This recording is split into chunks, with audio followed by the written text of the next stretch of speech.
ప్రియమైన సహోదరి సహోదరులారా, ప్రభువును మన రక్షకుడైన యేసుక్రీస్తు నామములో మీ అందరికీ శుభములు తెలియజేస్తూ ఉన్నాను. మత్తయి సువార్త 7వ అధ్యాయం 12వ వచనాన్ని చదువుకుందాం. ప్రియ దేవుని బిడ్డలారా, కావున మనుషులు మీకు ఏమి చెయ్యవలనని మీరు కోరుదురో అలాగుననే మీరును వారికి చెయ్యుడి. ప్రభు అయిన యేసుక్రీస్తుల వారు ఒక అద్భుతమైనటువంటి మాట చెప్పారు మనకు. ఈ లోకంలో మనం నిమ్మళమైన జీవితము, సంతోషంగా, సమాధానంగా దేవుడిచ్చిన ఆయుస్సును మనము సంపూర్తి చేసుకోవాలి అనంటే, ఈ లోకములో మనకు తోటి మనుషులు ప్రేమగా, సఖ్యతగా, స్నేహంగా ఉండాలి అనంటే, ఎదుటివారు మనల్ని గౌరవించాలి అనంటే, ఎదుటివారు మనల్ని ప్రేమించాలి అనంటే, ఈ లోకములో మనకు పగలు, ప్రతీకారాలు, ఇబ్బందులు, ఇరుకులు ఉండకూడదు అనంటే, ఈ లోకములో మనం అందరి ఎడల లేదా అందరి ముందు లేదా అందరిలో మనం మంచివారుగా పేరు తెచ్చుకోవాలి అనంటే,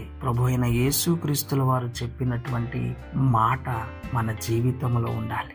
ఈ లోకములో నుండి మనం వెళ్ళిపోయాక కూడా ఈ లోకం మనల్ని గుర్తుంచుకోవాలి అనంటే, ప్రభు చెప్పినటువంటి ఈ అద్భుతమైన మాట, అమూల్యమైనటువంటి మాట మన జీవితంలో మనం పాటించాలి. ప్రియమైనటువంటి దేవుని బిడ్డలారా, ఎదుటి వ్యక్తులు మనకు ఏం చేయాలని మనం కోరుకుంటామో, ఎదుటి వ్యక్తులు మనల్ని ఏ విధంగా గౌరవించాలని కోరుకుంటామో, అదే విధంగా మనము ముందు వారికి గౌరవాన్ని పంచాలి, మనము ముందు వారికి మర్యాదను పంచాలి.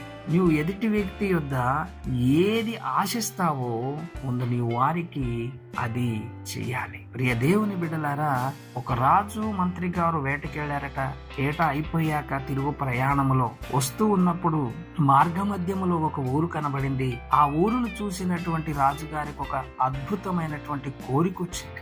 ఏంటంటే, నేను రాజును కదా, మనం ఊర్లోకి వెళదాం మంత్రి గారు, మరి ఎంతమంది నన్ను గుర్తుపట్టి నాకు నమస్కారం చేస్తారో చూద్దాం అని మంత్రిని తీసుకుని రాజుగారు ఊరిలోకి వెళ్ళారు.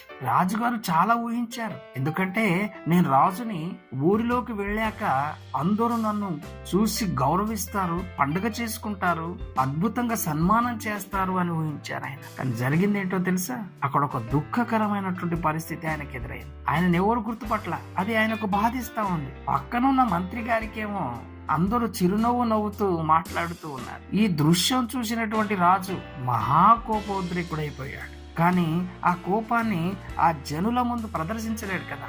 సరే, వారితో మాట్లాడారు. తిరుగు ప్రయాణంలో ఆ ఊరు దాటారు. ప్రజలపైన రాజుగారికి కోపం ఉంది, అంతకంటే ఎక్కువ మంత్రి గారి పైన ఉంది. కోపంతో మంత్రి గారి వైపు చూసి రాజుగారు అంటారు, ఏంటయ్యా మంత్రి గారు, నేను రాజుని, నన్ను కాదని నిన్ను నువ్వు గొప్ప చేసుకుంటున్నావు కదా ఈ దేశంలో, ఇది చాలా అన్యాయం. కన్నెర్ర చేసినప్పుడు మంత్రి గజగజ వణుకుతూ, అయ్యా, వాస్తవానికి నాకు కూడా వారు తెలియరయ్యా, నన్ను కూడా వారు గుర్తుపట్టరయ్యా.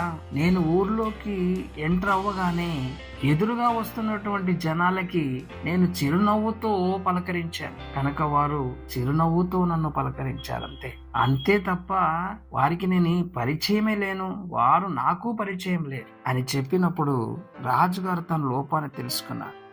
వారి దగ్గర నుండి నేను ఏదైతే ఆశించానో, ఏదైతే పొందుకోవాలనుకున్నానో, అది ముందు నేను వారికి ఇవ్వలేను కదా. అది ముందు వారికి ఇచ్చినట్లయితే ఈరోజు నాకు ఈ అవమానం జరిగేది కాదు కదా అని ఆయన అర్థం చేసుకుని సరి చేసుకున్నారట.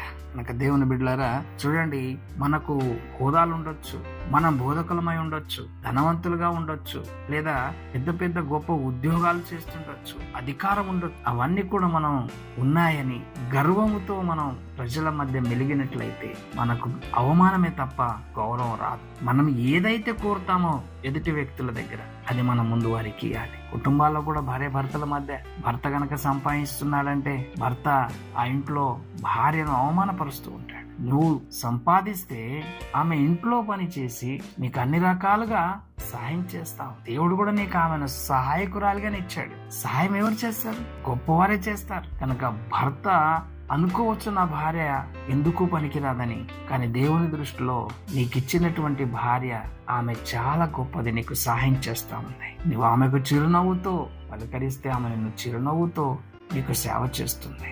ఆమెకు నువ్వు ప్రేమిస్తే ఆమె నిన్ను ప్రేమిస్తుంది. దేవుని బిడ్డలారా, అదే విధంగా స్త్రీలు కూడా వారు ఉద్యోగం చేస్తున్నారంటే వారు కూడా పురుషులను గౌరవించడం లేదు కొంతమంది. కనుక వారు కూడా ప్రేమ పంచితే భర్త ప్రేమ ఇస్తాడు. ఇద్దరు కూడా ఒకరికొకరు గౌరవించుకోవాలన్నది దేవుని చిత్తం. దేవుడు అంటాడు స్త్రీకి, పురుషుడు స్త్రీకి శిరస్సు అంటాడు. పురుషునితో అంటున్నాడు, నేనే స్త్రీనైతే నీకు ఇస్తున్నాను, ఆమె నీకు సహకారిణి, ఆమె సహాయం చేసేది నీకు, ఆమె గొప్పది నీ పట్ల. ఆడే దొరికిన వాడికి మేలు దొరికినట్టు, అంటే మేలిచ్చాడు దేవుడు. కనుక సహోదరి సహోదరులారా, గర్వంతో ఉన్నట్లయితే పరిశుద్ధ గ్రంథం అంటుంది, గర్వమునకు ముందు నాశనం నడుచునట. ఎంత గర్వంగా మనం ఉంటే మనకంత నాశనం ఉంటుంది ప్రియ దేవుని బిడ్డలారా. ఎంత వినయం ఉంటే, ఎంత సంస్కారం మనలో ఉంటే, ఎదుటి వ్యక్తికి మనం ఎంత మర్యాద ఇస్తే అంత మనం గౌరవించబడతాం. ఒకవేళ నువ్వు ధనవంతుడిగా నువ్వు ఎదుటి వ్యక్తిని గౌరవించు, ఆయన నిన్ను చాలా చాలా గౌరవిస్తాడు. నువ్వు అధికారివా, నువ్వే ముందు మాట్లాడు, ఆయన దండం పెడుతూ పెడుతూ నీతో మాట్లాడుతూనే ఉంటాడు. ఎంతో మంచి ఆఫీసర్ అంటాడు. నువ్వు బోధకుడివా, నువ్వే ముందు ప్రైజ్లాడు చెప్పు, ఎదుటి వ్యక్తులు మా అయ్యగారు ఎంత గొప్పవాడని చెప్తారు. మన ప్రధాన బోధకుడైనటువంటి యేసుక్రీస్తుల వారు ఆయన అంటున్నారు, నేను పరిచారము చేయించుకోవడానికి రాలేదు కానీ పరిచారం చేయడానికి వచ్చానని. తన శిష్యులతో కూడా ప్రభు అంటారు, ఈ లోకములో ఉన్నటువంటి అధికారుల వలె కాదు మీరు సేవకులు అంటాడు ఆయన. కనుక నా సహోదరి సహోదరులారా, బోధకులనే కాదు, ప్రతి ఒక్కరు కూడా సేవకులే. ప్రతి ఒక్కరు కూడా సేవకులని గనక మనం ఫిక్స్ అయితే ఇక మన మధ్యలో విభేదాలంటూ ఉండవు. అందరూ సహోదరి సహోదరులాగా ప్రేమగా ఉంటారు ప్రియమైనటువంటి దేవుని బిడ్డలారా. దేవుడు ఇంకొక చక్కటి మాటనేమని రాయించాడు అనంటే, ఘనతకు ముందు వినయం నడుచురట. నీకు ఘనత రావాలి అనంటే నీలో వినయం పొంగి పొరలాలి ఎదుటి వ్యక్తుల ఎదుట. ఇది సత్యం ప్రియమైనటువంటి దేవుని బిడ్డలారా. ఇంకొక అద్భుతమైన మాట బైబిల్లో రాయించాడు, ఒకని కంటే ఒకడు యోగ్యుడిగా ఎంచుకొనుడట. నేను ఎదుటి వ్యక్తిని నాకంటే యోగ్యుడు అనుకోవాలట, నన్ను ఆ వ్యక్తి నాకంటే యోగ్యుడు అనుకోవాలట. ఎంత అద్భుతమైన మాట. ఈ ప్రపంచంలో ద్వేషం అనేదే ఉండదు ప్రియమైనటువంటి దేవుని బిడ్డలారా. యేసు చూయించిన దారిలో గనక మనం నడిస్తే ఈ ప్రపంచంలో శాంతి సమాధానమే తప్ప ఇలాంటి విభేదాలు ఉండవు ప్రియమైనటువంటి దేవుని బిడ్డలారా. లూకా సువార్త 14వ అధ్యాయం 11వ వచనంలో ఇంకొక అద్భుతమైన మాట దేవుడు రాయించాడు, తను తాను హెచ్చించుకొను ప్రతివాడును తగ్గించబడును. ఎవరైతే హెచ్చించుకుంటారో వారు తగ్గించబడతారు, అంతే. ఇది ప్రభు నోట వచ్చినటువంటి మాట. ఇది నిశ్చయంగా నెరవేరుతుంది. తను తాను తగ్గించుకున్నవాడు హెచ్చింపబడును. ఒకవేళ నువ్వు తగ్గింపు స్వభావం కలిగి గనక ఉంటే నువ్వు ఈ లోకంలో హెచ్చింపబడతావు. గొప్ప గొప్ప హోదాలో ఉన్నటువంటి వారు కూడా తగ్గింపు స్వభావం కలిగి ఉన్నారనుకోండి, ఎంత గొప్ప వ్యక్తి, చేతులెత్తి దండం పెట్టాలనిపిస్తుంది అని అంటారు. ఈరోజు కుటుంబాలలో తల్లి తండ్రి భార్యాభర్త ఒకరికొకరు గౌరవించుకుంటే, తల్లిదండ్రులను పిల్లలు గనక గౌరవిస్తే వారి పిల్లలు కూడా వారికి గౌరవిస్తారు. పెద్దలను గౌరవించే స్వభావము పిల్లల్లోకి వస్తుంది ప్రియమైనటువంటి దేవుని బిడ్డలారా. ఈరోజు నేను చూస్తున్నాను, పెద్దలను గౌరవించే స్వభావం చిన్న పిల్లలకు లేదు, యవనస్తులకు లేదు. తనకంటే పెద్దవారిని గౌరవించాలి ప్రియమైనటువంటి దేవుని బిడ్డలారా. మనుషులందరూ ఒకరినొకరు ప్రేమించుకుంటూ, ఒకరి ఎడల ఒకరు దీన మనస్సు కలిగి, ఒకరినొకరు గౌరవించుకుంటూ ఈ అందమైన భూగోళంపై బ్రతకాలని దేవుడు కోరుకున్నాడు ప్రియమైనటువంటి దేవుని బిడ్డలారా. దేవుడి మాటలు దీవించును గాక. ఆమేన్.